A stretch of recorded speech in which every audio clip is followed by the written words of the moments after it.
Okay, welcome to the World Beyond Belief. My name's Paul Marko, and we're deep into looking at targeted individuals and gang stalking and energy weapons. And if you've been watching this channel, you know we do a weekly broadcast on this topic.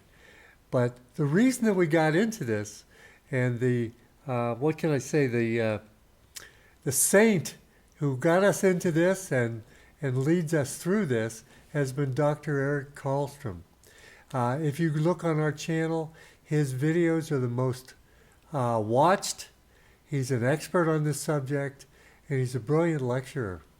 So I'd like to welcome back to the World Beyond Belief. He's going to talk about the militarization of police and police state America and how we got here. So welcome to the World Beyond Belief, Dr. Eric Karlstrom.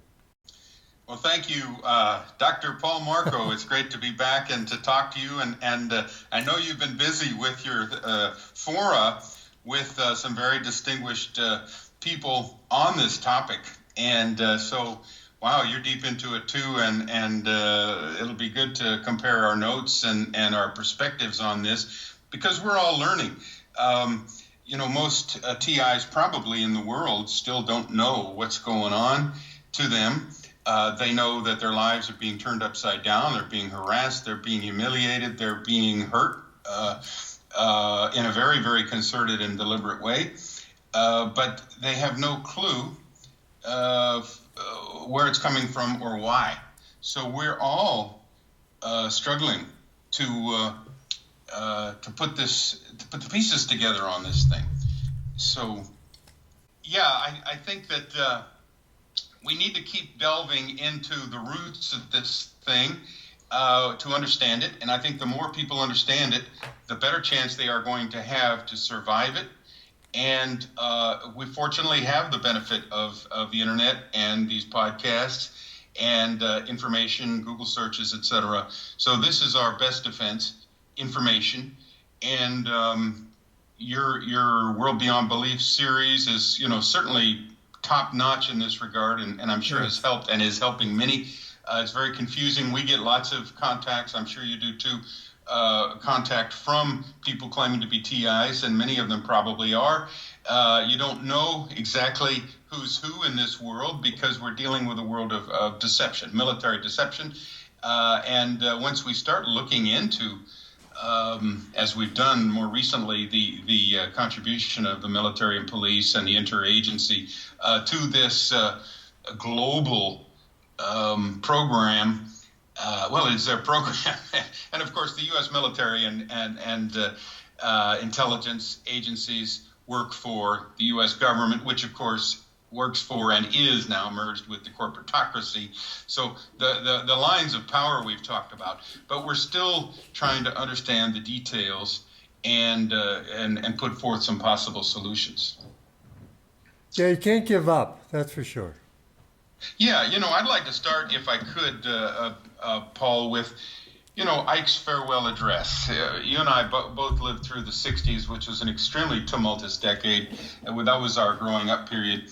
And wake up period in the same time. A lot of psychological operations were going on, as it turns out. We now know, we didn't then, because it was like the water we were swimming in. We were like fish in a fishbowl, and we didn't know what was a psychological operation. We didn't know what that was. But anyway, Ike in his 1961 farewell address to the nation, this is five-star General President Eisenhower, said, "Beware of the military-industrial complex." And, it turns out that during the Cold War, roughly between the end of World War II and 1989, when the Berlin Wall came down and the Cold War officially stopped, the Pentagon, the military-industrial complex, consumed $9 trillion of American taxpayer resources, which is more than all the other sectors of the economy put together. Okay, so how did they do this? Well, they did it with this boogeyman, communism, anti-communism. We have to go protect the world from communists. And J. Edgar Hoover's role as head of the FBI was always to deport communists out of the United States so they could use that against internal enemies. He's a communist. Let's get him out of here. Paul Robeson, he's a communist. sent him to, he goes to Russia. And all he was a great black singer, And of course, J. Edgar Hoover hated blacks. Was and then of course all the other nationalistic movements around the world, such as Arbenz coming to little power in Guatemala in 1954, was deposed by the CIA because he wanted to get a little land from the United Fruit Company, owned by Allen Dulles and his buddies, back to the dirt poor peasants. And of course, then Allen Dulles of the CIA, and it's a familiar story to a lot of people, but most people don't know it. Anyway, I mean, Arbenz was a nationalist, but the label communist was used. Arbenz wasn't interested in communism. Neither was Mossadegh, the leader of Iran, who was by Kermit Roosevelt, who was a CIA operative with $1 million related to Teddy Roosevelt, who went ahead and destabilized that country, got Mossadegh out of the office. And there have been almost countless examples of these kinds of destabilization programs by the CIA and their associates, their minions. Now you have to talk almost in terms of the CIA DOD. Two-thirds of the intelligence operations in the world are funded through DOD. And, what happened when the wall came down was now these guys need a new boogeyman, right? They've got to figure out how to keep the bucks flowing.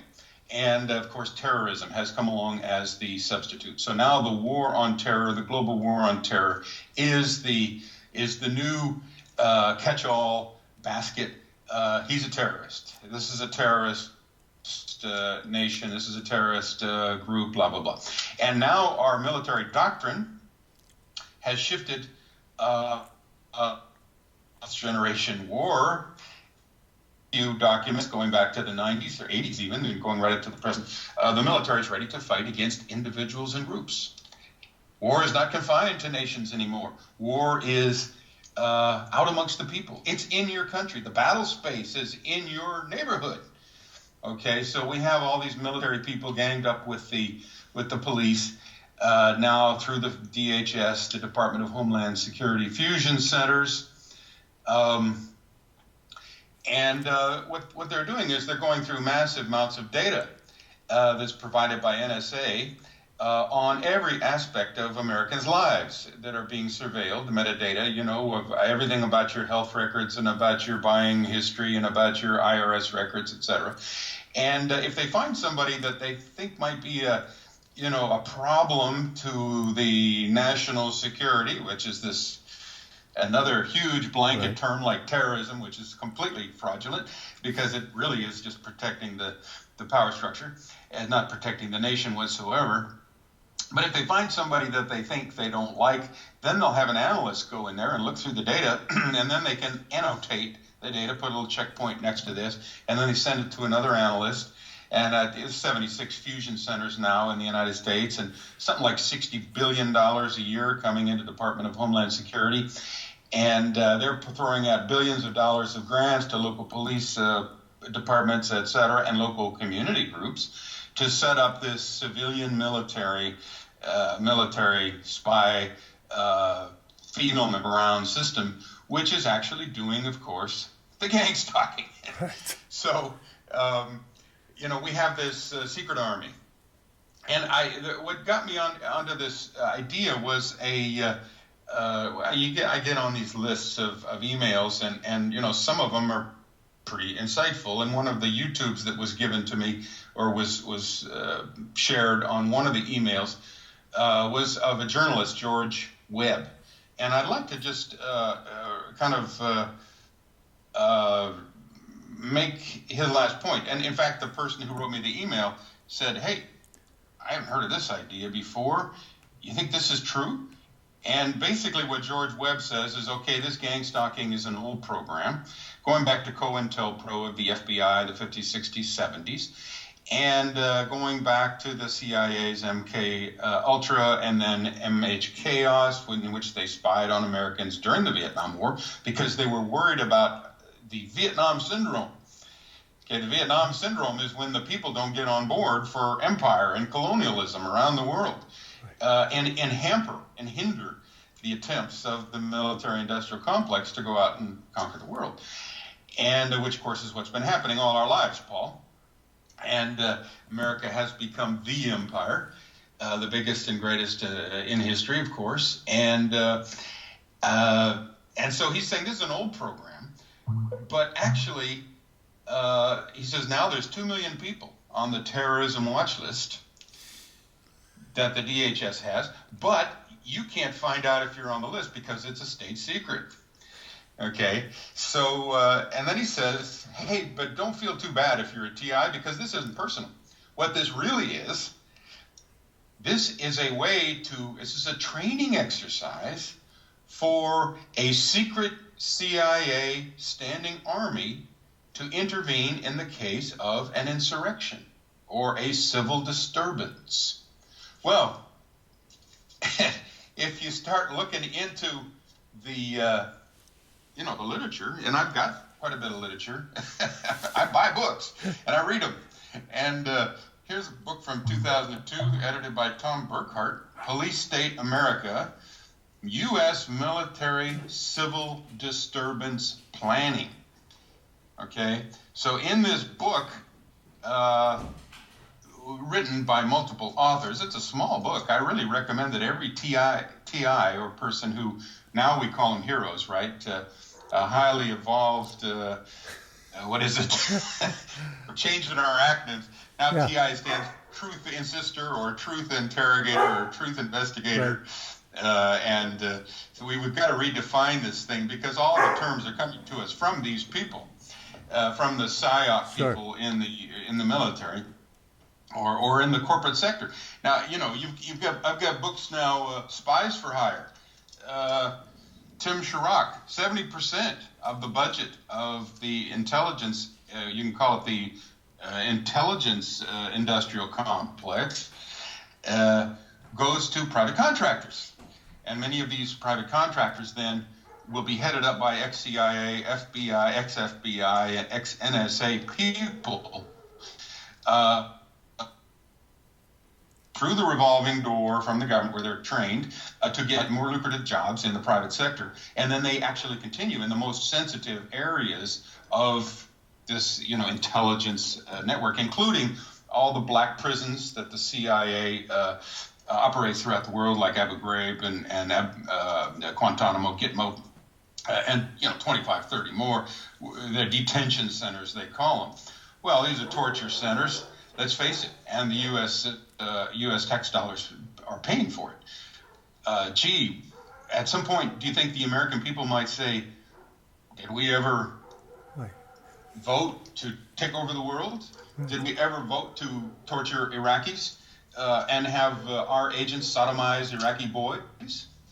And then send the video clips back to President Bush and Dick Cheney, who apparently get off on this kind of thing, live, real-time show for these guys. This is our tax dollars. This is America. This is America's face to the world. Right. If you start to dig in, and I speak to people, I've been down here in Mexico, I meet Americans. I spoke to some young women, middle-aged women who were realtors from San Diego, mother from Guatemala, father from Germany, probably, and NASA, probably, Nazi. But anyway, I told them about the Guatemalan coup, 1954. They didn't know about it. I talked to a realtor here about the attempt to create a North American Union between Canada, United States, and Mexico in 2005. It was a secret attempt by our president, Vicente Fox, the president of Mexico, and the prime minister of Canada. He didn't know about it. Americans have become so ignorant because we watch football, we read the newspaper, which is, a psyop itself, it's propaganda, as is the news. So there is this parallel history, which is the real history, which you can only get by digging. You can only get if you wake up. You can only get if you work. You can only get if you take your responsibility as a citizen seriously. Right. Something's got to click over, and you have to say, "Wait a minute, this is my country. This is my world." And anyway, so I digressed a little bit. Yeah. So all these secret aspects of our clandestine services, and there's 16 of them in the U.S. government, 16 intelligence services. The CIA is the one that does most of the covert ops overseas, and but they all do covert ops now, I think, in the United States. I think this whole gang stalking is a gigantic covert op. It's a worldwide covert op. And it's our job, Paul, to expose and defeat it, and which was the title of one of our earlier discussions. It's a battle. It's an information war. It's a battle for legitimacy. The only reason they can get away with this is if the American people perceive that these authority figures who, like, say they have a badge, I'm FBI and is under suspicion for blah, blah, blah. We can't arrest him yet. We don't have enough evidence. Would you please help us, blah, blah, blah, do this. Or, here, just sign up as a surveillance role player, perp, and get money, get your phone app, go out there. Right. And it's like a game for these people. It's like Pokemon Go. You get your orders. Okay, walk in front of this person. That's it. All you have to do is walk in front of this person. You get $15, $20 an hour. Okay, they say all the world's a stage. All the men and women are merely players. Well, we got a lot of actors out there now who are being paid to play these destructive roles. They don't know the extent to which they're destroying people. They don't know the extent of bad karma they're taking on to themselves. They know they're getting some money, and we have a lot of underemployed people.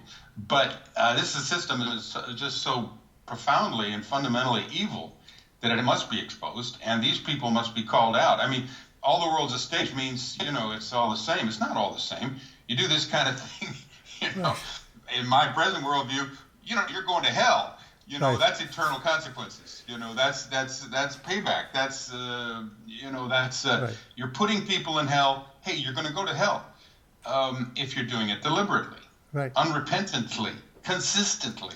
Right. This is the nature of the universe we live in. Right. And these people are useful idiots, as Lenin used that term, in a system that they don't understand. So my thinking, is maybe we can discuss how this system might be growing out of the world that we knew or thought we knew in the 1960s, where the Democratic Convention was heavily, in Chicago, 1968, was heavily infiltrated by military intelligence operatives. And Paul, I remember watching that on TV at my parents' house. I was, just a college student, and there was a debate between Gore Vidal and William Buckley, the commentator, the conservative commentator, who himself had worked with the CIA. And I was ready to hit through the roof. It was, Buckley was so full of it. And Gore Vidal was the guy who was scoring all the truthful points in that debate. But what was going on was complete chaos. And it was the overthrow, really, of a political process by the this is how the elite take over, through overthrows or coups and infiltration. And so the 1968, the whole 60s, I mean, we can go through it. You and I, we can talk about these things. But so my what I was hoping we could talk about today is the email that I got from this other quote-unquote TI, we'll say truth investigator, saying, hey, is there any credibility or possibility that this guy's right, that what's being formed here is a secret CIA standing army?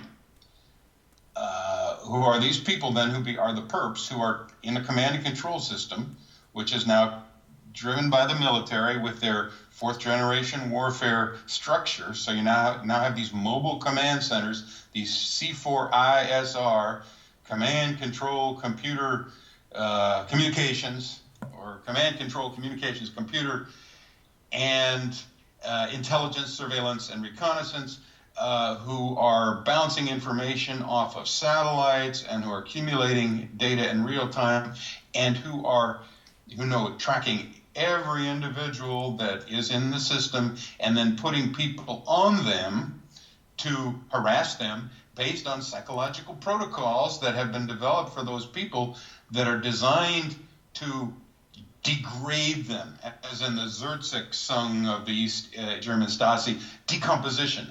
We're going to do these. It's no touch torture. We're going to do these actions. It's a death of 1,000 cuts. These actions are designed to break the will, to deny, to destroy, and all these words are used in the documents, is a military operation, but it's a new kind of military operation. We're not going to kill the person outright. It's a long war. It's going to be a slow attrition. And this is what they did in the Phoenix program in Vietnam against the civilian infrastructure there that supported the Viet Cong, or said they did. And so again, this is coming out of these CIA operations. Now it's global. And we have apparently this global standing army, which has been formulated. It's another secret army that can be used to quell any possible resistance of the population to this corporate new world order, which is of course colonialism, imperialism, world takeover by the extremely rich, by the psychopaths that you've talked about. Right. So this becomes then one more very effective military, it's civil military. It's a conglomeration of things. It's the interagency in America. It's the multinational force in everywhere else. That's what it's called in the U.S. military documents. But this is apparently deliberate. Now we have the Air Force, we have the Marines, we have all these military forces, the National Guard, plus we have the civil military army to descend upon and suppress any possible dissent. And I'm suspecting that what's going on with people like me, I was a university professor for 30 years. I'm not a violent person. I've got no crimes. I've never been in jail. My crimes are things like, traffic tickets. Yeah. So, but I could be defined as a potential terrorist threat because my ideas against globalization, for instance, that I've written about, my ideas about 911 being an inside job, my ideas about global warming being another fraud, that, the capacity against these wars is threatening to the system. So I can be put on this terrorist list, as I suspect that I have, and therefore they can go after people like me. So this is quite a beast we're up against here, I think. Right. This is what I'm coming to. And I'm going to throw it back to you, Paul. I'm sure you have several comments after all that. Well, I think it's important that we as old folks fill in the history that's been missing. The millenniums and the people that are be born even after the millenniums have no historical reference. I don't think they teach it in the schools at all. And so when we talk about 1968 and the Chicago 7 and Gore Vidal and William F. Buckley, who's a Skull and Bones guy, yes. They have no idea what was leading up to this. So I think it's important that we sketch in a lot that was going on, how the Phoenix program was started in Vietnam and used over there to subjugate the people through terror. It was an absolute terror mechanism. And what they've done, they've just expanded it to take into the whole world. And, you may be on the watch list because you're a great researcher and very articulate, and you could present a problem to them. But I know people that are art teachers that are on the list. I mean, it could be anybody that they decide that they want to experiment on or put in the program because, maybe they have too many perps in that area and they need extra help. But I like what you're going. I like how you're starting with the 60s and rolling this thing out. Is that what George Webb's information led you to? Yes. Yeah. This email from one of the other TIs, Truth Investigator, included a link to this YouTube interview of George Webb. He's done many, and I think he's a solid journalist with good intention and a lot of good information. And he said on there that, hey, don't take it personal, TIs, if you're an art teacher. It's not that they don't like you. It's just that they need to have, you out there so that they can do this training exercise for this secret standing army. And I thought about that for a minute, when I saw the email, and I said, gee, I don't know if that's true or not. And then I just delved into my own book here, again, the same ones, Police State America, looking back into the military documents and records and laws and stuff that came out of the 60s, 70s, and 80s. And of course it's true. There's an enormous militarization of the police that's happened in order to suppress these quote-unquote civil disturbances. And, let's talk about the 60s. Okay, look at all the riots that happened. There were 19 riots simultaneously in 19 cities after the assassination of Martin Luther King in 1968 in April. And the military had 21,000 of its troops ready to intervene. Okay, even by 1968, the military had already imposed itself on the police structure in America in order to maintain order. And now, of course, it would be 2 or 3 shows to talk about all of the crazy things that happened in the 60s, but right in the middle 60s, there were all these riots in the black ghettos and burning big parts of the city. And, there was an enormous issue of police brutality, white against black. And I now look back on this and think this must have been fabricated. In other words, this was instigated. This was deliberate in order to create chaos. Because, what we're trying to do is destabilize. That's the whole mission of the CIA, is to destabilize every country.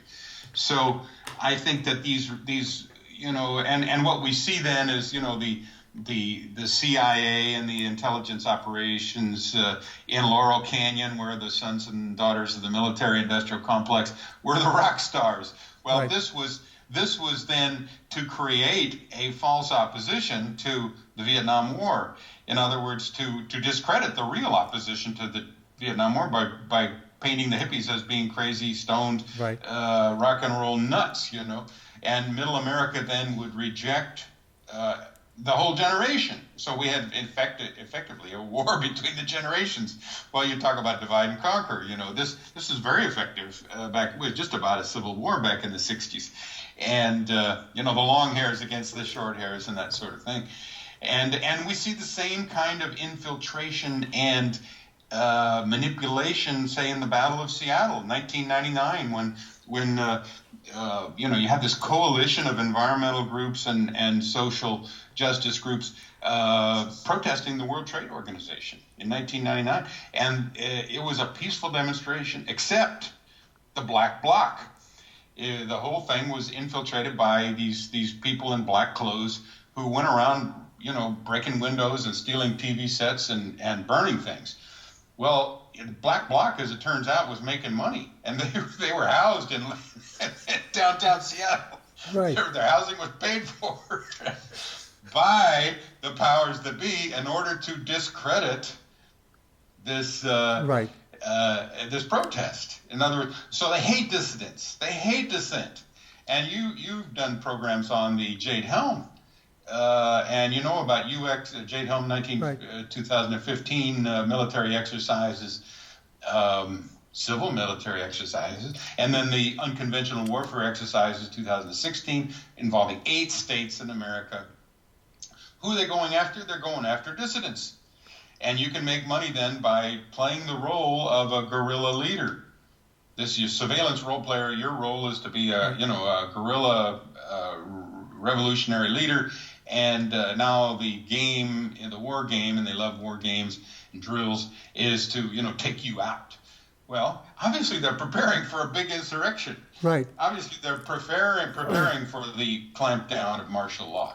And we saw, when we talked about all the drills going on 9/11, which is one of our programs on World Beyond Belief.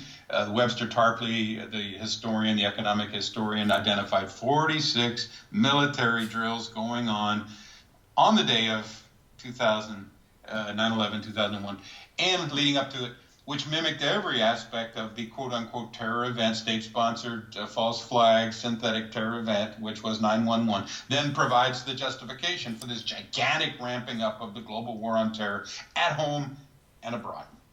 Okay, so now terrorism is the boogeyman, and it's all a fraud, because the terrorists in Washington, D.C. Now, Okay, so the whole thing is kind of like a gigantic house of cards. Now you have this huge national security establishment that's making billions of dollars. The richest communities in the country, Arlington, Virginia, where I grew up, Fairfax, Virginia, Spook Central, Loudoun, Virginia. These people, these are magnets for very intelligent people who go and work in these intelligence agencies and make a lot of money and do this kind of stuff. And the enemy, of course, is everybody now. It's the people.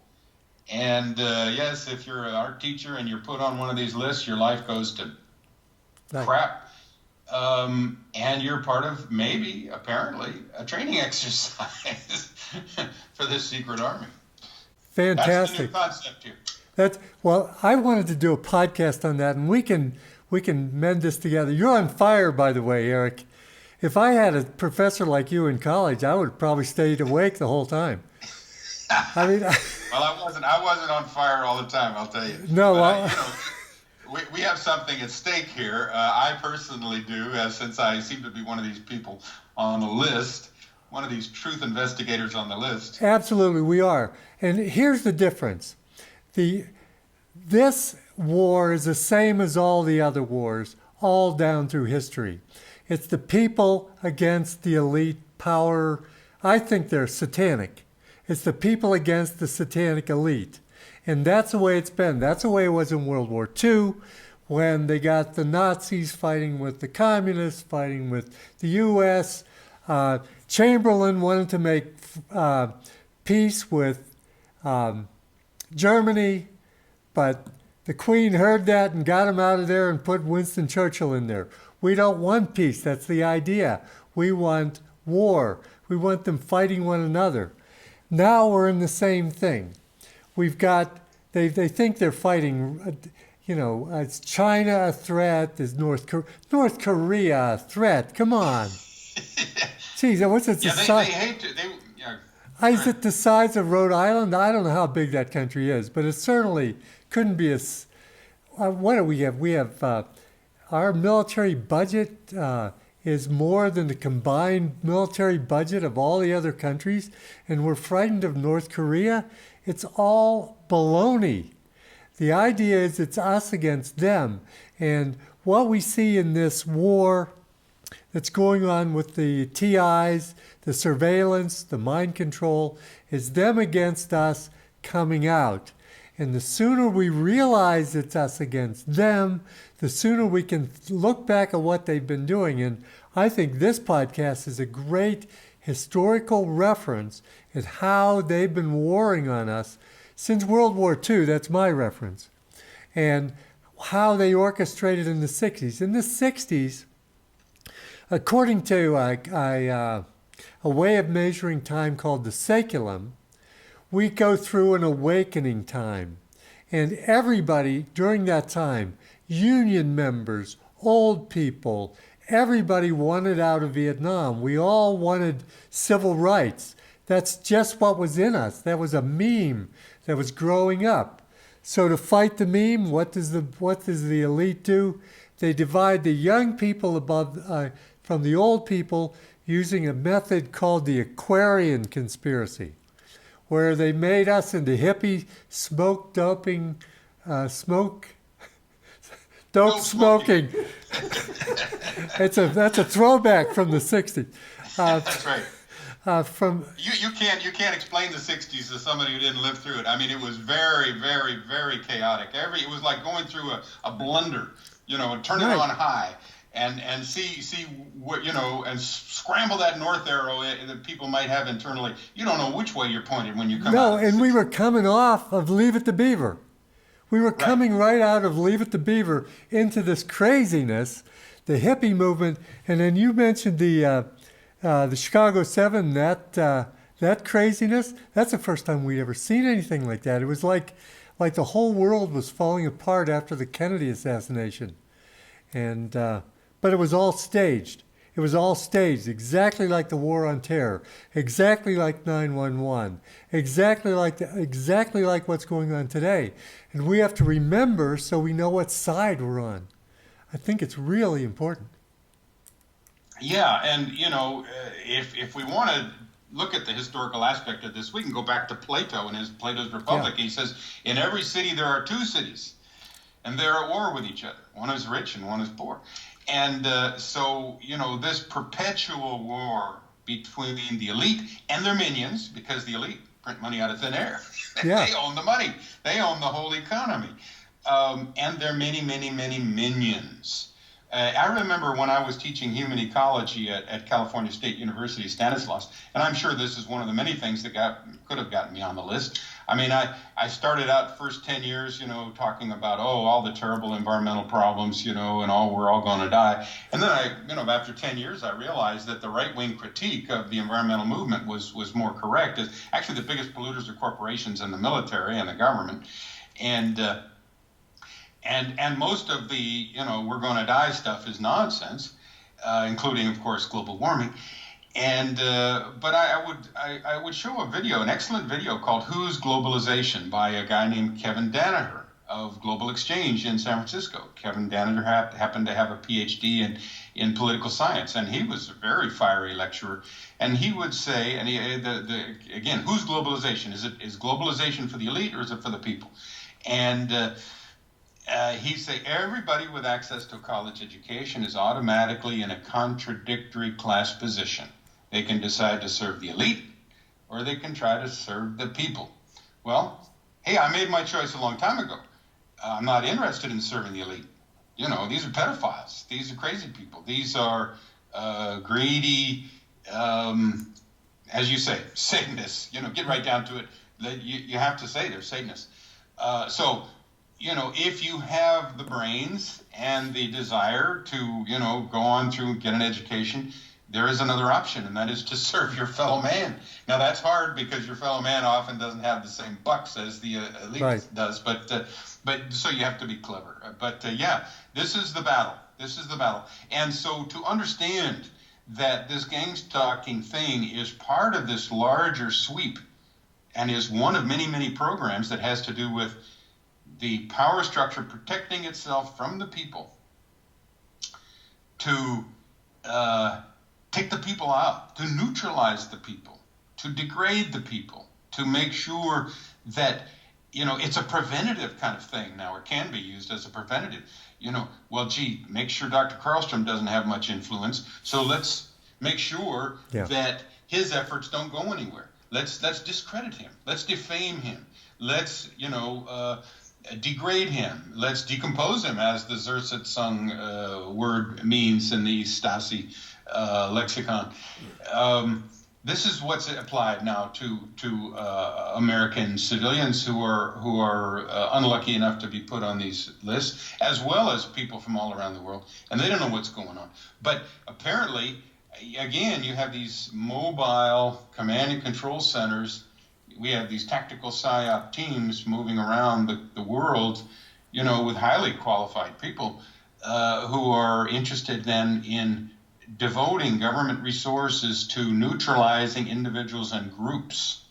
This is the enemy now. The enemy is everywhere. The enemy is nowhere. We decide who the enemy is. Right. The enemy is the guys on this list, and that's exactly what happened in the Phoenix program in Vietnam. The CIA give a list, to the military and say, okay, take these guys out.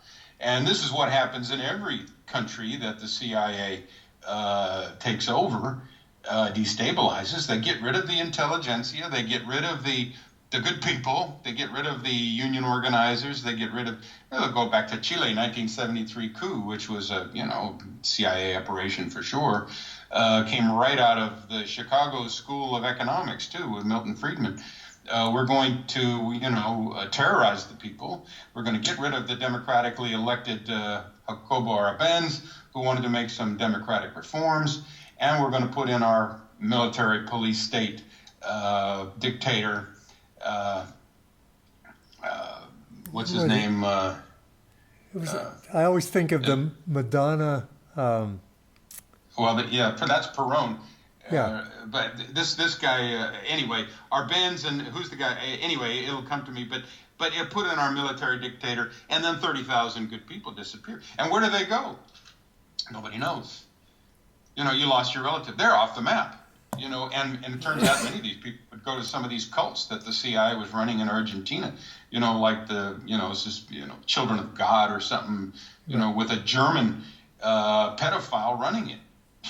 Right. This is a network. This is a huge network.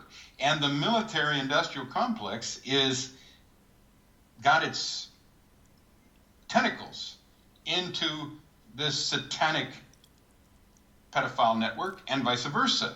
There's this long association, I think, between the top people in our government and military, etc., and this secret society satanic network,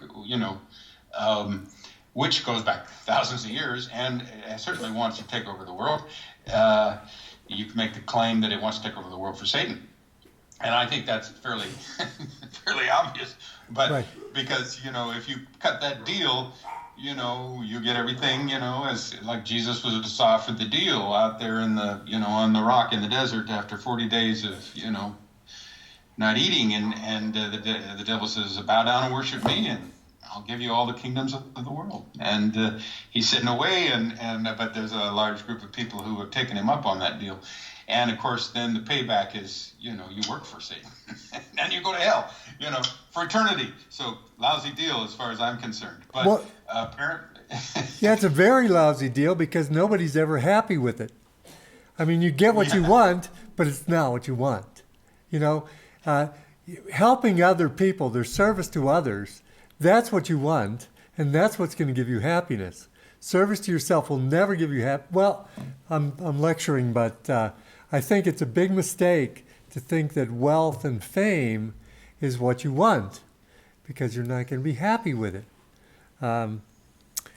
It's going to come, I think, with a lot of strings attached. I think it does. Words, yes, you can be president, but we're going to tell you what you're going to say and do. That's right. And hire this guy to do this, and you go here and you go there, and you say this, and so you're controlled. Yeah. Heavily controlled. And you have to take part in these rituals, and from what I've seen, they're anything but pleasant. There's a movie called Bedazzled, and it's a lightweight movie with Brendan Fraser and Elizabeth Hurley. And she's gorgeous, and she makes the perfect devil, and she is deeply satanic.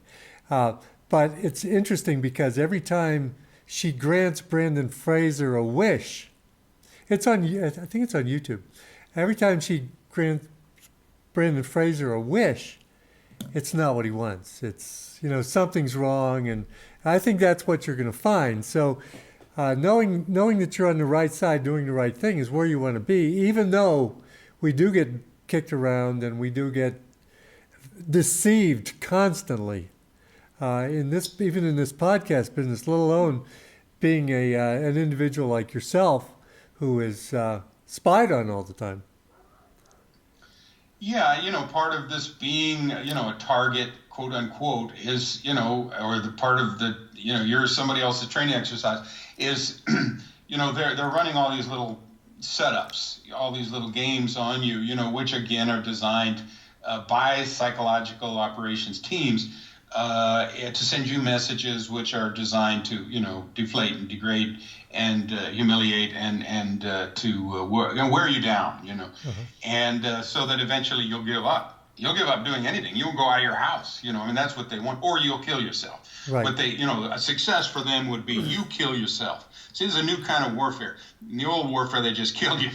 Yeah. But this is a little bit more like 1984. Where, Winston Smith, who is, in the Department of the Ministry of Truth. Everybody should read this book if they haven't already, twice.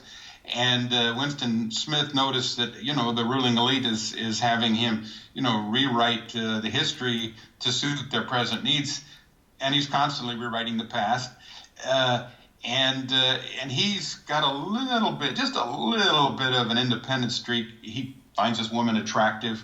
But no, sex is not, appropriate in this highly controlled Big Brother world. And so he gets, the treatment from O'Brien, who's now torturing him in a room, and asking him what's 2 and 2, and he says 4, and zap, Yeah.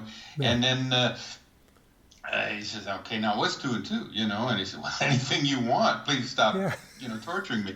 And so in the story, he comes to love his torturer, O'Brien. He is broken. He's a broken man. He's sitting out there in the back in a nice little coffee shop, drinking his coffee by himself. And he's been broken. He loves Big Brother now. This is the end of the book. That's the last line. Now he loves Big Brother. And then, of course, they kill him. So what they want to do is they want to destroy your body, your mind, and your soul first. They want to bring you to hell. And then they don't really care, whether you live or die, because they've got you. They got your body and your mind and your soul. This is very satanic. Now, I want to throw out another idea here, Paul, and again, now this is real conjecture. I think, we have some fairly, solid ground to be making the correlations we've been making so far, that this actually might be a way to train this secret army, to mobilize this new command and control structure that's going to involve civilians and the private sector and NGOs and vigilantes, etc. Well, I've read the book of Russ Dizdar, who's a Christian author, wrote Black Awakening, and he's been working since the 80s with satanic cults. And he believes, based on his work, he's been working to try to, stamp out Satanism. I mean, pretty hard to do. But he's actually been an advisor with police departments to help them to deal with this phenomenon, because Satanism has been a big phenomenon underground. Doesn't get much press because the media is highly controlled. But anyway, Russ Dizdar wrote this book, Black Awakening, in which he thinks there are 10 million satanic super soldiers in America now, or 20 years ago, whatever, and 100 million in the world, and that these people would have been victims of, say, the MK Ultra and other government programs in which their minds have been fragmented, intentionally so, and alter egos have been installed, alter identities, even demons and animal spirits, and then these people then can be used as Manchurian candidates, somebody who would be flipped into another identity, and then would be given the orders, communicated with, given the orders to go shoot somebody, and then flip back into their other alter personality. Amnesia barriers would have been placed between the different personalities in the personality structure, which is quite elaborate apparently. And this person then could be used to carry out, government missions, much like the Bourne Identity series movies. But the difference is, Bourne Identity, the storyline, he volunteers. This guy played by Matt Damon volunteers to do this. But these people were in fact abused before they were 6 and raped. So they're volunteers. I mean, they are victims totally of this system, which goes right to the Illuminati and back to the Egyptian Book of the Dead, but was perfected under the CIA's MK Ultra and the Nazi experiments, and to a lesser extent all the British psychiatry which preceded that, going back to the Tavistock Institute. Okay, so the scenario that I'm suggesting is that many, and I don't know what percentage, this is simply speculation, many of the perps may in fact be amongst these potentially millions of people who have been fragmented, who are what Russ Dizdar calls satanic super soldiers, and that they are being kind of organized in this system to be used again at a later date when they are needed for other operations. Now, this is really a dark scenario, but I believe we're living on one planet, and there's one reality, basically, the truth. And the truth is that if there's 10 million people out there who are fragmented as satanic super soldiers, and the government has a lot to do with that process, and the government has a lot to do with this process of gangstalking, perhaps there's an overlap here that we don't see. This is speculation. Oh, well, I think it's right on target. I've done work with programs that trace the satanic involvement. I think the reason that they torture isn't to get information. It's a satanic ritual that they're doing. They're pleasing their God by torturing people, because it's been shown in a lot of studies that, you can get a lot better information by befriending them, building common ground, and getting them to go see your point of view than you can with torture. Torture doesn't work in terms of interrogation. Torture works to serve the satanic masters. That's why people like Trump, oh, we're going to do torture and we're going to do even more torture. Well, great. We know what side he's on. He worships Apollo. You know, I'm happy that you're doing this now, because this is a breakthrough, because we were raised in a culture that wasn't language to deal with this.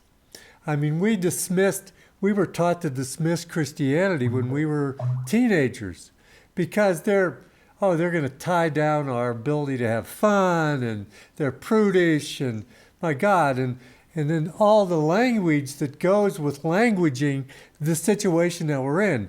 Satan, demons, possession, all this language isn't in our lexicon. So we have to relearn things as we're coming into a reality that can be only languaged this way, I think. And certainly the satanic overlords are going to design a human system modeled after the satanic system. There's demon possession. Now we have TIs. Well, I have a woman that I work with every week, and she has a man in her head. His name's Randy Weber. And he talks to her, and he won't let her do things. He changes her dreams. It's technologically done, but it's demonic possession. So what the Satanists have done is they've kind of delegated their haunting, their devilishness to technology now. So now we've got perfected techniques to irritate someone. We have soldiers that are dressed in electronic gear, so much so that they're mind controlled when they're in this gear. We have legions of mind control people. These Satanists have been working for years. That what they do is they molest people under 6, and this causes their brain to fragment so that they can accommodate other personalities, and one is always made to accommodate demons. So this is the world we live in. I don't like it, but unless we wake up and language it and realize it, I think we're defenseless. So. Yeah, a turning point for me, Paul, was in 2012 when I more or less dedicated the whole year to researching an article called the Mind Control History and Applications. That is about 60, 70 pages, single-spaced, very, very heavily referenced, which talks about these things. It talks about the history of the MK Ultra program and coming from the Nazis, etc. And any exposure to this kind of mind control, you realize the connection between mind control and Satanism is profound. And I made the analogy back then. It was like spending a year in the ninth circle of hell, even to come to grips with these realities. And this is what our government was spending money on back in the 50s and 60s, among other things. I mean, just think. The CIA, now I'm shifting gears a little bit, part of the MK Ultra was to test the chemical and the biological and electronic and hypnotic and every possible means of mind control from a scientific viewpoint, 148 sub-projects, and MK Ultra was just one of many operations and programs on mind control. I could go into that, but we'll use it as a blanket term. Just think, they studied LSD, this hallucinogenic, very powerful hallucinogen, for something like 12 or 15 years, concluded that it was a psychosis-producing war weapon before they dumped it on our generation, Paul. Right. And they sent their agents into San Francisco to cook up, to pass it out. And, of course, they didn't know what they were dealing with at first. And, people from all over the government were trying it out and, with all kinds of crazy mixed results. But once they had figured out, yes, it's psychosis producing and it's a war weapon, and that's what they wanted to find out, then it was unleashed on the American people. So you know, I mean, my mind boggles at this. Who's making these decisions? Right. And as you say, it has to be connected to a satanic superstructure. In other words, now you have all these levels, highly compartmented organizations. I'm sure a lot of good people in the FBI, CIA, NSA, and all these organizations who go in there for good reasons. But you're part of a bad system, and pretty soon you're going to be asked to do this and that and the other, which is very compromising, and you have to decide whether you want to continue, getting your work and doing your work and getting your salary and getting your retirement, or whether you're just going to go work at McDonald's or whatever. And I think that a lot of these people are compromised along the way, but that's a vast subject. But yeah, the system's very, very dark, and this mind control thing, which of course is a big part of the gang stalking, and apparently now as part of the whole structure, including the communique methods between the local commanders at these C4 ISR stations, which are mobile or virtual or fixed, can be in your hometown, could be in your neighborhood, in which they have access to the whereabouts of every single TI and what they're doing at all times, 24/7, and it's their job. They're getting paid to, well, I guess Catherine Horton used the word. They're professional fuckwithers. They're fucking with you. They're messing you up. That's right. That's what they're doing, and our government is paying them to do it. This is beyond the pale. This is beyond any. This has got to come out, and the United States people have to say. Now, George Webb in this interview was asked, what can we do about it? He said, well, what can Trump do about it? He can expose those 650,000 emails of Hillary, which show the extent of these very, very dark operations, these intelligence operations, that everything's basically a lie, as right. we've been discovering, right. And that this is how the elite manipulate us through these operations and through these lies. But Trump would get caught because he's got all kind of reservations and past history with the Lolita Express and our man Jeffrey Epstein down there. So he wouldn't be given that position if he wasn't compromised. I mean, very good point. I hate to say that, but that's true. And, yeah. And we should say we're in the middle of Beltane now.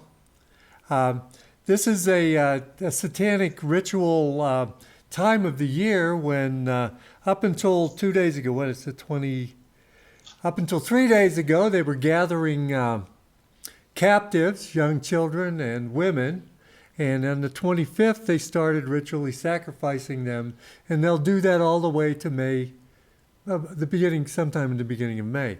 That's how they roll. That's what they're doing, and you can believe that the satanic masters at the top of this are involved, just like they're involved in Bohemian Grove and the cremation of care ceremony, where children are ritually sacrificed. Of course, if you hear someone say that, they'll say, well, they do a mock sacrifice. These are the richest people in the world, and it's a ritual to gain them financial independence and wealth, and they're certainly not going to do it with Barbie dolls. Believe me, they're going to do it with real people. This is what we're dealing with. Pizzagate isn't a sham. Pizzagate, there's so many connections, there's so many people that should be at least under investigation. I'm surprised that they were able to get away without investigating any of those psychopaths that are involved in that. Let me ask you a question, Eric. Do you think that if the stuff came out on Pizzagate in the 1950s, that people would actually mobilize and do something about it, or do you think we were subdued enough even back then to sit and wait for just an opinion? Oh wow! Of course, '50s is when we're kids. Yeah, we were I was kids. a kid in the '50s, so it was a fairly idyllic world, at least from a kid's viewpoint. I mean, we were playing in the parks, and the parents were getting together with other families, with other kids, and doing picnics on Sunday or going drives in the woods, on Sundays. It was a secular upbringing for myself, but there was a lot of church Yeah. activity around. Now that I'm in the system, I do realize that, I mean, we kind of take for granted that people are going to be decent with each other, and people are generally decent with each other. But of course, if you're in the program, then that's turned upside down. You can't now you're be. meeting people. Right. Yeah, now you're meeting people who are very hostile, and doing these things, that are scripted to degrade you, etc. And then you look in the military manuals, like Mark Rich did such a good job in his book New Revolutionary War, Revolutionary Methods of Political Control, and you see that this is all intentional, and they have comments in the military documents saying these people have to be rooted out. We have to cut out the entire organism. We have to deny them all access to public support systems. In other words, there's the presumption that the military controls the whole society, and now we have to make sure that that there's no more societal support for these threats, these potential threats, and anybody now is put on the list as a potential threat by definition. So now what we do is it's like a modern day stoning, a ritualized stoning. Let's get the perception in the TI's mind that everybody's against them and is throwing rocks at them, so this is an attempt at creating a psychological breakdown so that you get a paranoia diagnosis. Everybody's against me. Right. Well, I mean, this is what so many TIs are going through. But the point is, it's in the military documents that they're doing this deliberately, right. And how they're doing it. So my point is to TIs is, hey, the veil's coming down here, folks. We see what they're doing. We see that it's American tax dollars that are doing right. this. And it's global. And it's unconscionable. And these are crimes. And these are crimes against humanity. And they're being carried out by individuals who are, making money. And many of these individuals work for the military. Many of these individuals are local vigilante groups, or they're your county commissioners or whatever. But they're being enticed by some reward system to be part of the structure, which, according to this George Webb fellow, may be in fact just creating another command and control secret army that can be used to suppress any pushback from the people in the event of the complete lockdown of martial law, or maybe the food stops coming. Right. Or whatever. I mean, the government has many levers of power, and has run every possible scenario for how to take a country down, and has been doing it around the world. George Webb keeps talking about the old adage that a CIA operative with 3 years and $10,000 can go and destroy a country by destabilizing it. They're like a virus. They'll go in and they'll compromise an individual, say a member of the church, film him or her, him usually doing something sexually inappropriate, and now you've got him. He's yours. This is what a case officer does. He corrupts, he contaminates an individual so that now he's under your control. And now it's with your organization, or you better do this with your country. And this is how the CIA spreads this corruption right. and destabilization, and essentially divides and conquers with techniques that are proven, time honored, right, all the way back over and over again, all the way back to the Jesuits. That's how the Jesuits would take over countries. They would come in and they would get the ear of the ruler, and then next thing they're in charge, or they have influence with the guy that's in charge. That's why they were thrown out of so many countries. Unfortunately, we don't have anywhere to throw these guys now. Well, I do. I have a suggestion there, Paul. I think we ought to give them the very vast and I'm sure resource-rich island of Antarctica. We'll give them all a cigarette lighter and a sleeping bag. That's right. And, a week's worth of rations and drop them off there, and That's say, right. hey, you guys sort it out. You guys can get your hierarchy down here and you can That's do your right. sacrifice, whatever you want to do. You got the whole place to yourself. That's right. They can do their And leave rituals us till alone, they by the way. That's right. It's tough because they're all around and they're really good deceivers. Now, we're also working against the mainstream media. Now, the mainstream media is demonizing us. And first of all, they're subverting them with all these puppet shows, the Korean puppet show and the Trump puppet show and all this stuff that means nothing to anybody. But we're being demonized, the ones that are waking up and trying to give people some continuity of how they've rolled this thing out over the years. Here's what's happening to you. Don't fall for the social justice warrior thing. It's a psyop. They're trying to take your language away. And that's the one that we deal with most all when we're trying to deal with people even around our environment, to try to wake them up and get them to do what's really going on. It's hard because they've already been influenced by the mainstream. Here's how you think about this. Here's how you approach this. These people are lunatics. Yeah, well, again, going back to the Vietnam syndrome, which you and I were obviously involved in, this was a time in America when, the American people, did actually eventually stop that war. Now, for those who are listening, the Vietnam War didn't start in 1964 when troops came on the ground as a result of this fraudulent Gulf of Tonkin non-incident. In which a small boat of Vietnamese attacked a great big American ship, but it didn't happen. But that was used then as a pretext for Lyndon B. Johnson to send all these troops and start the land war, which lasted 11 years, and then we left in disgrace in 75. But it actually started in the 51, 52 era when the CIA were putting their advisors in, and the French were pulling out of their colony, Vietnam. And the United States empire, which was forming at that time, wanted all those resources. And then, of course, managed to partition Vietnam, just like Korea, into two, North and the South, and then get a fight going. And then, of course, the CIA would have these tried and true tactics. They would actually attack individuals of influence. And then when those individuals, stood up for themselves and didn't die, then they called those individuals insurgents. And now it's a counterinsurgency war. We've got to go after those insurgents who aren't doing our will.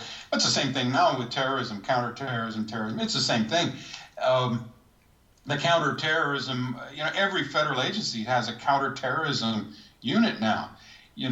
Just about, I'm sure the Forest Service has a counterterrorism unit. Absolutely. And of course, all of these then have to be, coordinated, and it's all a big lie. It's all a huge lie. It's this gigantic house of cards. Right. And of course, they might not like somebody like me pointing out that it's a big lie, because can you imagine the amount of money that's being made on this industry, the national security establishment? Many, many, many billions. And of course, add that to the military industrial, you're talking trillions, probably, just off the top of my head, probably $20 trillion since 9/11, in which it's really ramped up, both for domestic and foreign programs. In other words, the wars abroad and the domestic military civil police state at home probably consumed something like $20 trillion when Americans are struggling. Yeah. I think and people are losing their homes in these contrived depressions, right, or recessions, whatever. And at what point are Americans going to wake up and say, no, this is not a good deal for us? We really don't want to conquer the world. What are we going to do with the world if we do conquer the world? And now we see that you guys are the ones who did 9/11. And so the global war on terror is, you're scaring. What your chances are of being killed by a terrorist, Paul? Statistically, one in 20 million, which is the same as being killed by your living room furniture. Yeah. So it's much less than being killed by a bee sting, or a shark or something like that, or a hurricane or a tornado or a lightning strike. In other words, it's a complete fraud. The whole war on terror, like the war on communism. So that's why I started the way I did.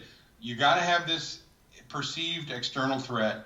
And now we've shifted from communism, and now it's terrorism, and it's a big, big, big money-making lie. Yeah. And people are being killed, squashed, countries are being destroyed in the name of this global war on terror. And all it is imperialism, empire, rich against the poor, theft of resources, human resources, people's lives, and of course natural resources, land, right, minerals, etc. So it goes back to those very basic things. And the people in the middle, the mercenary middlemen, are the soldiers, and they are the generals. Of course, they're high level. These are and of course, if you get into the interviews with Kay Griggs and things like that, talking about her ex-husband, who was Princeton, skull and bones type pedophile assassin for the top guys. I mean, these guys are really, really, really sick. And so at what point, do the American people, now going back to your question, I saw we digressed. What about the 50s? Interesting point. What about the 50s? Would we have stood up if it had become clear that Satanism was going on? Would the country have stood up? I mean, those were the wholesome days of Leave It to Beaver, Right, and men were men, and they would knock your block off, I mean, it was... Right, yeah, a lot of fights in the street, and, and of course this was a problem that they've been, trying to resolve in lots of different ways with their chemical industry and stuff like that. I think it might have been, but, again, this Satanism goes back thousands of years. So, you go back to the Salem witch trials. Apparently there's now, a satanic center back in Salem, Massachusetts. I mean, this erupts through history. Right. Satanism. And so, therefore, it's really good to read some Catholic books, that talk about this perpetual war against the Satanists, and, ritual abuse and ritual killings and, satanic ritual abuse, etc., which includes killing children, again, offering to their God. So I have identified this historical trend in my websites, as Judeo-Masonic Satanism, Yeah. And it is a historical thing. And if you want to read about it, read Hugh Aiken's book, Synagogue Rising, or, there's a whole bunch of books that talk about the history of these things. The main threads do, the secret societies, etc., Rosicrucians, Masons, OTO, all these things kind of connect to, this black magic system, which was taken out of Babylon and codified in, in the Jewish Kabbalah, which seems to be the black magic system that the Santeria cults of, South America use. There's an overlap, between the voodoo cultures, the cults of Haiti and whatnot. There's this, there's this satanic black magic thing going on. And that is the manipulation, the recreation, the reinvention of reality. Because God made reality. Satan doesn't like that. Satan wants a new reality. Satan doesn't like God's reality. He wants to overthrow it. He wants to, create a new reality. So, if I say global warming is real, you have to believe it, Right. It doesn't matter whether it's real or not, because, it's a matter of power. Yeah. And power is you do what I say, And so they'll take all these fables and these myths, like the 911 fraud and the global warming fraud, and so many other frauds, these operations, and they're not concerned about the truth. In fact, they live on lies. The substance of their lives is lies. And the whole war on terror is a big lie. And yet it's a multi-trillion-dollar industry in America. So how can you have a government and a civilization based on lies? I don't know. That's what we've got. Yeah, I think that as you're saying this, and you're speaking truth the way I know it after having investigated. You're saying truth. And I think truth stands on its own. Lies need repeated and repeated.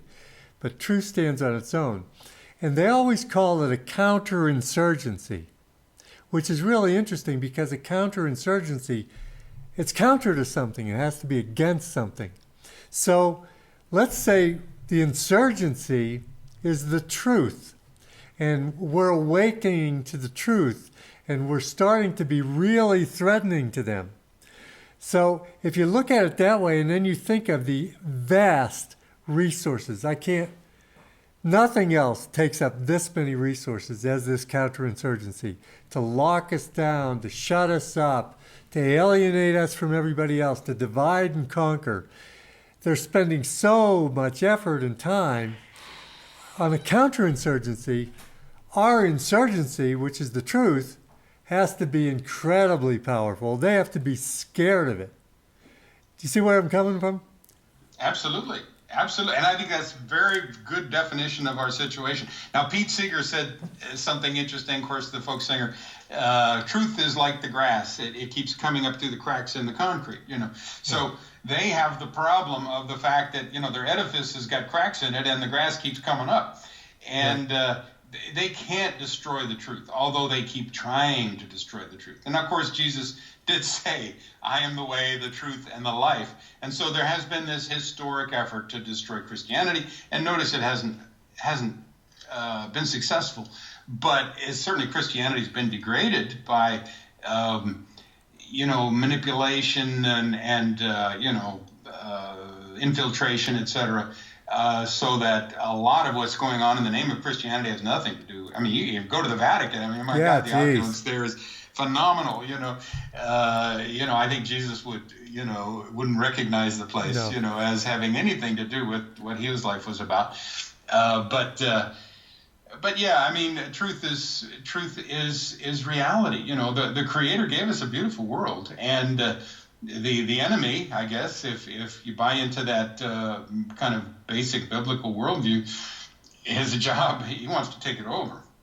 Yeah. And I think that these armies, the Black Awakening that Russ Dizdar wrote about would be that Satan is preparing for the return of Jesus. I mean, the demons know that Jesus is real. The demons know that Jesus is the Lord. The demons know that Jesus is more powerful than they are, according to every source that I have read. Right. And, again, I was brought up in a secular Unitarian background, really. Which is, anything and everything and nothing, Satan is preparing his armies in hopes of winning when Jesus comes back. And, of course, it's predicted in the book of Revelations and elsewhere that won't happen. We've read, we know the end of the story, at least from the Bible's point of view. But the Satanic forces are gearing up, it would appear, to win this war. And this is Russ Dizdar's point. With this Satanic super soldiers, these will all be unleashed. And, of course, as you move into this age of robotics,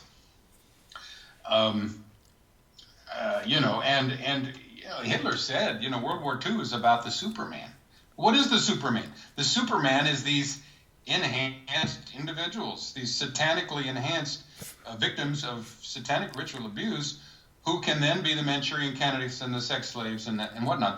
The Jason Bournes, you might say, that are produced by this age-old process of ritual abuse, multiple personality creation, selection. The Illuminati is always selection.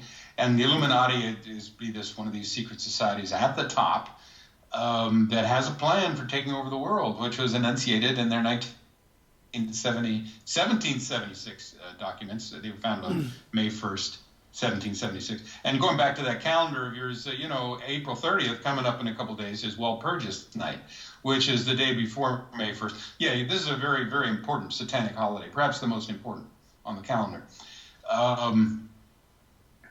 Yeah, I mean, we need an old-fashioned witch burning here. Yeah, I think we do. Well, maybe in the 50s they would have done it. Certainly, we need to do it now, That's right. Well, I think that what's happening, and this is just from my perspective, I think that Christianity is being purified by this. Because how I'm seeing Christianity is the opposite of this. It's, what do they call it, apophatic logic. What's the opposite of it? I'm seeing in Technicolor what Satan and the Satanists are presenting in their world. And by extrapolation, I can see what God is and what God represents and what his, and I can see that these are deceptions and this is truth. And to me, the falling by the wayside of a bunch of, there's so many, well, I think there's 38,000 Christian denominations, and I think that was 5 or 10 years ago I heard that. So everybody has a whole little different idea, and they're coming up, and you know they're infiltrated by Satanists. You know that most of them are somehow connected with somebody who, because Satan's not going to allow this stuff to run amok. He's not going to allow people to see the real truth. He's going to be infiltrated. So that's why it's fragmented so much. But I think the apparent all-encompassing influence of the satanic Luciferian force makes me see a Christianity or following my God in a lot more pure manner. I don't know whether this makes any sense, but it throws out a lot of these false doctrines that were riding on it. The first one is obviously Catholicism. That church was, well, the first thing it did, it changed its Sabbath to Sunday, which is what the old Babylon church would always follow. You worship on Sunday. That's the first thing it did in the 3rd century. So I think for me, it's a purification process, purifying my faith. It certainly is confusing. I mean, I've been to Catholic churches, I've been to Orthodox, I've been to a number of Protestant, and of course they're all got the different spin. The Catholics have a long history, a written history, popes and everything. Sure. Many of whom were infiltrated, from the other side.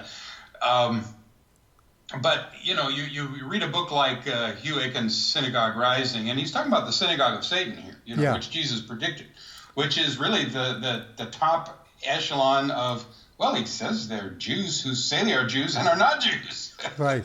Okay, so it's very confusing right there, Those who say they are Jews and are not Jews, but are the synagogue of Satan. That's Revelation 2:9 and Revelation 3:9. He says it twice in the same book. He's saying that this is the beast system, the major dominant system in the end days. And he's identifying that system. And, whether the Catholic Church is, I don't think it's completely corrupt. If you read Hugh Aikens, who wrote Synagogue Rising, that there is the counter revolution of the Catholic Church against the forces that have been trying to destroy it all through its history. And he cites, it's a big fat book here, And then, of course, there's Dr. E. Michael Jones, English professor's long 1,200-page book, The Jewish Revolutionary Spirit, Its Impact on World History. And he's, again, talking about this 2,000-year battle between the Pharisaic Jews, who are now the Orthodox Jews, and the Catholic Church. And now there's a 1,200-page book with a lot of information in it, Right. So, again, you're talking about the young people not knowing what's going on in the 60s. Well, there's 2,000 years worth of, spiritual warfare going on here, which is intense. And it's documented for those who care to jump in and read about it. And I suggest it's a good idea to do that. But yes, it's not quite so simple as saying, and it's not so simple as saying you can't say all Jews are bad, but the Jewish leadership certainly does seem to be right smack dab center in this. No, the world's media is owned by, 95% is owned by 6 Jewish corporations, through its own corporations. So the propaganda system there, and then, you look at the revolving door between the military and the corporations, and, you guys got Michael Chertoff, who's founded DHS, and now he's, head of some big intelligence gathering. I mean, these guys are profiteering, and they're at the top of the system, the pyramid. And then there's the whole pedophilia thing. Well, you can't blame that on just one church because it's, it's rampant. No, Anyway, so what I was saying is, for all of us, whether we're Jews or Catholics or Protestants or even Muslims, what we're seeing is we're seeing Satan, and we're either accepting that system or going away from that system.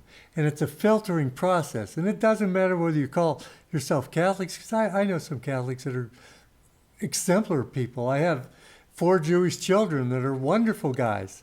And it's not the label. It's the rejection of the satanic system that's constantly sucking them in. And I see the sucking of the satanic system as being a purification for whatever you call yourself, a Muslim, a Christian, or whatever, because you're seeing the other side, you're seeing the truth, whereas that system is showing the falsity. It's like a real hard-edged dichotomy that's now taking place, and it's becoming more and more vivid. As you wake up, it's like, oh my God, I can see it so clearly now. I know the way I need to go. And people, they can have a choice, I suppose. No, but I'm not saying that. I think that what I know of the history of the Roman Catholic Church, it was kind of put together by Constantine. And Constantine, in order to be I think a great, powerful leader back in the day, I think you had to follow the Church of Babylon in order to get into that position, so that you could assimilate Christianity that was growing by leaps and bounds, I guess, and assimilate and make it your state religion. I don't know, but I know that for me, my faith is becoming more and more clear as I look at what's going on in the world in Satanism. I guess that's what I wanted to say. I think that's an excellent point. I came across the idea recently: to understand good, you first have to understand evil first. Yeah. And this is what you and I have done. I mean, we've looked at the evil, and now we can see the importance of the good. I mean, because the evil is so dark, and it's consuming so many people, and is damaging so many people, deliberately so. That we have to stand up against it somehow. And of course, that also involves an examination of your own life and conscience, etc. I guess the characteristic of a psychopath is someone without a conscience. And, maybe roughly 4% of the population would be almost like a different species in that sense. I mean, they don't have they're not wired the same way. They have no conscience. And so this whole aspect of Satanism, I do believe you're right. It's very important. It's very central to all of this. I do believe the gangstalking system is satanic. Absolutely, it's a satanic system. It's run from the top Illuminati satanic families, and then there's this gigantic hierarchy right down to the street level perps who could just be a poor guy who needs some money, but maybe he's kind of compromised on this, or maybe he's. The police are going to let him off this if he does that, the same kind of, deal making, et cetera. But the deeply satanic nature of gangstalking is striking. And I think Satanism, or the satanic nature of it, is a fundamental component of it. And a lot of TIs will talk about that, that they're being assaulted by, it's almost like satanic oppression. Right. It's like you are deliberately put in a system where you are satanically oppressed.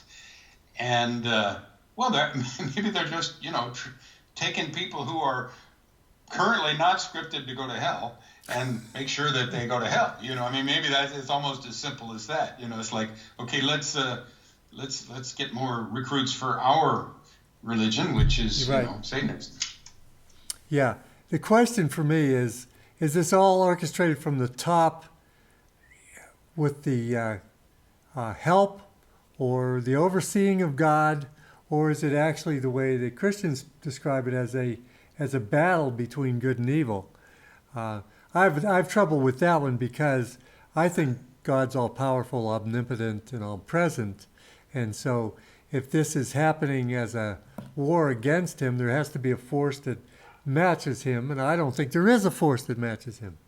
So he has to be somehow involved orchestrating this. And what I see is you and we're playing our part to try to wake people up to what's going on, to characterize it in a way that they can see. Now, there's some people, I guess, that are not going to be able to escape it. Let's say you're a petty criminal and they let you off if you become a gang stalker, and now you're stuck in a satanic system. Or you're somebody like Britney Spears or Miley Cyrus, who was sold into this system when they're very young. I don't think there's much we can do to help them now. But I think it's our job to keep coming out with the information, showing them a different way, trying to get them to see the difference between the insurgency and the counterinsurgency that's trying to be, I don't know what it's, recruiting or corrupt. That's still, the jury's out for me on that one. But I really like your equating truth and truth-seeking with the insurgency. I remember a 911 conference that I went to in San Francisco where a young man got up there and said, truth is my religion. Truth is my God. And I thought, well, right on, good on you. That's great. Right. That's a pretty darn good place to start. Mm-hmm. A young guy like that,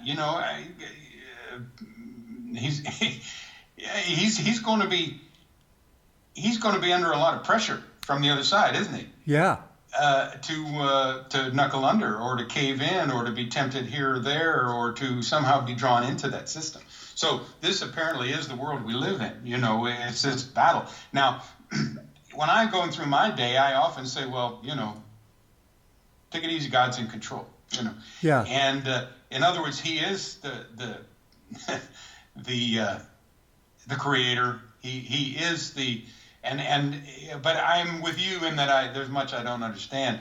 I mean, Jesus supposedly came in order to destroy the works of the devil, and apparently He did. But the devil's works are now everywhere. Yeah. And so apparently there's no contest between Jesus and the devil, and yet from where we sit and where we stand and as we go through our day, it would look like the devil's doing pretty darn well. Yeah. And has a lot of power. So it is confusing in that sense, and I have no right. Well, they're trying to get no solution for that. They're trying to get a lot of power, and they need money, and they need people, and they need a lot. We don't need any of that. All we need is the truth. Let me get back to your guy that said his religion is truth. His biggest problem with that doctrine of truth is your own ego. Because in my study of egos, and that's kind of my field, your ego has no value for truth. Your ego has value for self-worth and being right. And so to let go of your beliefs and go on truth, wow, that's really something that takes work every day, all day, because the minute you say something or you have an opinion, wow, how invested am I in that opinion? Can I let that opinion go in a heartbeat if it was shown to me to be wrong? That's the problem we're having right now, because the ego just doesn't value truth. And we have to train the ego to value truth above everything, to be part of the insurgency, to be part of the awakening. So that's a real dilemma that we all have. A couple months ago, I told everybody don't vote because I knew Trump was a fraud and that whole thing was just a puppet show. But then Trump starts saying all the right things. And the first 20 or 30 days in office, he's actually doing stuff. So I might have said to somebody, I might be a Trump supporter. And somebody who I knew for a long time says, well, no, he's just a fraud. You know it. You've talked about it. And I did. But then to go back and watch his first 100 days where he's come back on all of his promises and everything, I know he's a fraud for sure now. It's hard for my ego to say to that person, you were right. I was wrong even biting on that apple one time. And it's hard for me, even though I've got a PhD in ego, studying the ego, and I know it gets you. It's a hard thing to follow truth. But I want to, anybody that's listening to this, it's worthwhile. It's worthwhile. And this is what Dr. Karlstrom does all the time. That's why his head's in books all the time. And he's able to remember this stuff and regurgitate this to help us try to follow truth. And I'm sure he would be the first to admit if he was wrong on something. Or not. You know, it's hard for all of us. Well, yeah, going back to this issue of gang stalking, so-called, again, the term organized stalking or whatever you want to call it, fourth generation warfare, unconventional warfare. We are discovering as, we're investigating and my background as a researcher, academic, is a process. You go in and get information and then you assemble it and you see what the patterns are. So, it's a little objective. It's pretty objective. But there's certainly, I'm going to make a mistake along the way. And, maybe go too far this way or go too far that way. As you say, it really is incumbent on the researcher to admit where he or she, is wrong, or at least back off that position. Right. It's like okay, that's a avenue that didn't go anywhere. So, but I will say, that I think that on my 5 websites, now we finally get this in now. My 5 websites are 911nwo.com. It's all about the New World Order and 9/11 as being a false flag, a synthetic state-sponsored terror event in service of the New World Order. I think I was right on that. I've got another website on naturalclimatechange.org and .us, in which I pretty much, I think, document pretty well that the man-caused global warming meme is a hoax and designed, to be the center point of a false environmental movement, which is designed to bring in this UN Agenda 21, which is another word for the New World Order. Uh-huh. Control of the resources by the people at the top. And I think I was right on that too. And actually, this goes into my actual field of research in my career as a physical geography professor. I've got another website now on gangstalking, mind control, cults.com. Got an enormous amount of information. These are all digital libraries of information for people that want it. And, I just consider my role as an educator to keep doing what I'm doing. I've got a decent retirement from my university 30-year career. So I'm a teacher, right. And a teacher teaches. Me too. And so, no big deal. It's what you do. It's what you're trained for. It's what your life is about. But what I was saying was, when you can say I was wrong, that way you can, and you said yourself that at one point they had convinced you that global warming was an actual fact until you did your research and you were wrong and you That's right. published your stuff. Now, deeply researched stuff like Dr. Karlstrom has on his website, you can take it to the bank. He's in the process of publishing the truth. Now, if you go in there and you're not on the same page as he is, he's going to teach you through this website, through highly documented research, how he came to his truth, which I think is the truth. So I'm not saying that you have to go around making mistakes all the time. But what I'm saying is, if you're bent on the truth and you do the research, you're going to find the truth. And I totally agree with that. I think the truth is out there to be discovered. But of course, we live now in a network of lies that the government puts out. And, people who go to university and take, a major in political science, they learn Machiavelli. And, Machiavelli is this Italian, writer who wrote The Prince. And he's advising the prince back in the 1500s or whatever, 1600s. You divide and conquer, might makes right, the ends justify the means, and you have to lie to the people in order to control them. Right. And people would much rather have a, attractive lie than a hard truth. Well, you and I are in the business of a hard truth, Yeah. Because people can protect themselves and, what they have, their loved ones, etc., with the truth. If they've been sucked into these lies, they're completely looking in the wrong direction. They're easily manipulated, they're easily duped and fooled and used as useful idiots. So the truth then is like solid gold in terms of a war situation. Well, we have a war situation. Right. Gangstalking is a war situation. You're in a war, and you don't know at first who's waging it against you or why. Exactly. You have no clue. All you know is all of a sudden your world is totally upside down. You might be out on the street. You've lost your job. One of the things that George Webb mentions in his interview that we talked about is that half the Fortune 500 corporations are contributing to fusion centers, and one of the reasons, or main reason, would be if they have an employee they don't like, they just put them on the list. Yeah, you don't even have to fire anybody. You don't have to fire them. You just put them on the list and watch their life go to shit. Excuse my language. That's right. And then all of a sudden they've lost their job, they've lost their home, they're out on the street, and they've committed suicide. Right. So, this is a dangerous, sinister, evil program, and yet Fortune 500 corporations, or at least half of them, are financially supporting it. So, the tentacles of this thing go deep, deep, deep into the power structure. Exactly. And I also think that nuggets of truth, like the ones found on your website, help you navigate this deception. If you know certain things are true, and they're fooling you with something else, to question that heartily, because it doesn't conform with something that you know to be the truth.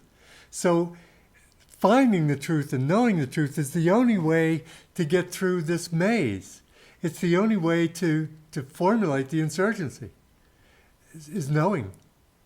Yeah, which is why you go back to, Winston Smith on the table and O'Brien with the electrodes and, what's 2 and 2? And he says 4, bzzz, what's 2 and 2? 4, bzzz, so they hate the truth. They want your mind to be flexible and accept different truths that are false. And this now makes you a double-minded person, just like the book of James talks about it. A double-minded person is unstable in all his ways. And from an individual point of view and as a citizen's point of view, we need the truth. From the point of view of the power elite, the opposite side of this war, the truth is the greatest enemy of the state, according to Joseph Goebbels, head of the Ministry of Propaganda in Nazi Germany. Truth is the greatest enemy of the state. So the state is coming down very, very hard on the truth. State media complex, industrial military complex, coming down very, very hard on the truth. And I happen to believe God's in control. God's in control. And I think so too. That the truth will win, But we've got a bumpy road going right now. Yeah, it looks like everything's against us.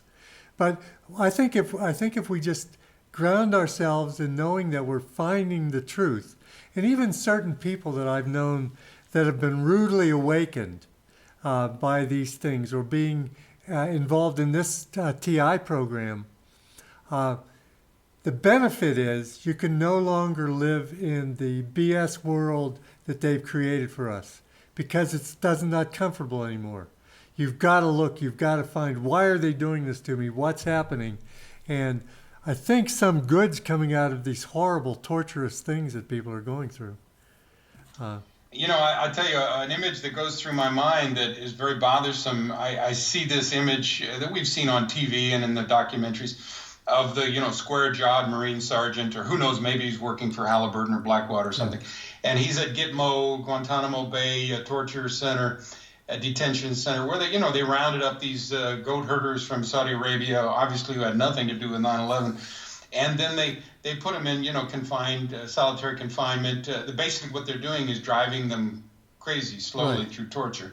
And then this square-jawed Marine is walking the guy, the goat herder around. The guy's got his wrists tied together and maybe his feet are slightly shackled, and he's shuffling along. And this is how we're paying our soldiers, to torture these goat herders from Saudi Arabia. I mean, this is so, and then we watch it on TV. Right. And of course, this has a chilling effect. This is what's called implicit terror. We have explicit terror and implicit terror. And the implicit terror is, hey, this could be you, you know. Exactly. And I think as long as we allow this Guantanamo Bay to exist, it shows us, for our internal selves and the whole world, what we're about. We're about torture. And in Guantanamo Bay, I've never heard anything about them interrogating, torturing for information gathering. They do it for 10 years, for heaven's sakes. Don't you think that if someone knew something and they were going to be broken by terror, don't you think it would happen in 10 years or 20 years? I don't know how long it's been. I guess probably 2003. It's probably 15 years by now. But that's an American shame. As an American, I can say that, and a worldwide disgrace that we allow that to continue. Allow our tax dollars to go to supporting that. We do that as a people, as a culture. We do that. We dress them up in orange jumpsuits, which is the satanic color, and we have them kneel. And if they want to starve themselves to death, we put a tube down through their nose and feed them. I mean, it's shameful for us. It's shameful for what we call the free world. And I think if you wanted to do something and you're out there just looking for something to do, work on them to get that shut down. Because I think if we could get that shut down, that's the first step in getting probably the other 500 that are set up worldwide doing the same thing to be shut down. We need to turn our back on that kind of behavior. We can't do that anymore. Anyway. And by extrapolation, we as a nation are behind this global gangstalking program, yes, which is the Global Phoenix program, which is a no-touch torture system that targets individuals deliberately, and that is a military word, target, who have been put on a list for whatever reason, and there's no review of that list. The people are not given an opportunity to hear their charges. So we're going back to pre-Magna Carta days.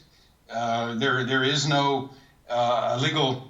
It's an extrajudicial process entirely, and then it's no-touch torture unto death for these individuals. So this is not that different from what's going on in Gitmo. This is our nation, the shame of our nation and our military and our populace through this civil military operations involved in doing the same thing. Now, of course, what's going on another level is that the military or the power structure is identifying enemies so that the country can unite against these common enemies, you see. The enemies are everywhere. They're here, they're over in Iraq, they're in Afghanistan, they're in America. They're the terrorists, you know. I'm the terrorist for, right, you know, for investigating the truth now. Yeah. And now we'll get the people in my community in, say, Crestone, Colorado, you know, to play roles to harass me or whatever. And that, to me, is a shame that's, you know, every bit as shameful as right, Guantanamo Bay. I really equate the two systems. These are both torture systems. Exactly. We have to realize that as Americans, what we're about, the most dominant thing, torture. That's what we do. And we do it because we have satanic masters. We torture our own citizens. We torture foreign people. The Phoenix program, do you have a reference on the Phoenix program? Because that was incredibly horrible. They did horrible things over there to the Vietnamese people. And, yes, Douglas Valentine, who is of our generation, wrote a book called The Phoenix Program, which is really the definitive book on it. And he also has a book called The CIA as Organized Crime, How Covert Operations Corrupt America and the World, which just came out this year, in which he's got a chapter about the Phoenix Program. And that became then the template for what's going on now with the gangstalking program. This is a global Phoenix program. This is a bounty hunting program. Right. And the CIA, we've got CIA, ex-CIA people saying, hey, we've devolved into a bounty hunting program. We're going after people. Right. And there is no recourse on the part of the person to defend themselves in a court of law, saying, hey, what did I do? I haven't broken any laws. That's right. But that doesn't matter. We've moved beyond that. It's just like George Orwell. We're going to get the guy on the table that is acting out in some way. Doesn't have to be defined. We don't like him. We're going to change this person's behavior and this person's mind. So in a way, you can look at this as a concealed population control, perception management. We're going to take the potential bad apples, the ones who could, spread the virus of truth or whatever, and we're going to neutralize them. Right. So this system is so corrupt and so evil that it's hard to believe we're not in the last days. I mean, this is an extraordinarily evil system. It really is. But they're fighting against something that's must be very, very powerful, because they're pulling out all the stops. So this truth, this insurgency, we must be something. I think we are something. I think we're divine beings, and I think we're made in the image, and I think we are very powerful. And it'd be cool if we could work our way out of this. And the best way. I think what we're doing is, we're doing our best, which, that's what we can do. We can do our best, and it gives us opportunities to, to learn and to grow and to share what we know and to hopefully teach others some, and to help others some. I get like you, I get many emails, I have phone calls, I get letters from people claiming to be TIs, many of whom I think are very legitimate, and some of whom I'm not so sure about. Right. Because obviously this is a program that's huge, and there will be lots of trolls and impersonators and actors playing all parts to deceive. But there's no doubt in my mind that, and my suspicion is that there are millions of people in this program. And in this show, we talked about the possibility that in addition to the no-touch torture going on with this program, that there is actually a secret CIA standing army that is being trained in this process. We really have to come to grips with thinking about what that might be for, and maybe we can talk about that in a future. Yeah, we need to do that. I also think there's a secret army being programmed by television that could be triggered at any time to do who God knows what. I know that they really don't appreciate my opinions because they differ from the CNN's opinion or MSNBC's opinion. And so, but I'm the bad guy because I'm trying to get people to come out of that programming trance. So this has been just an incredibly invigorating thing for me. It always is. You're always so inspiring and knowledgeable, and I don't know how you can keep all these books in your head. You just have a special talent, and a special talent for research. That's why you're being on The World Beyond Belief as often as you can is really important, because you speak at a high level, your research is flawless, and you do speak the truth, and that's what we need to get out. Why don't you go ahead. Why don't you sum up and give your websites again, and we can end this. Okay, Paula. Yeah, I think it has been a great discussion. I really appreciate it. And as we continue, we're learning, we're teaching each other, we're learning from others, and is extremely important. I think what you're doing, what we're doing. My battery's going down here, so I better talk fast now. My websites are 911nwo.com, gangstalking, mind control cults.com, naturalclimatechange.org, San Luis Valley waterwatch.com, where I live in the San Luis Valley of Colorado, and also my musical website, the only one that I'm selling anything on, which is my music, my CDs, is erickarlstrom.com. The rest of this stuff is free for the taking. Once in a while, I respond to people who give me feedback, which I appreciate.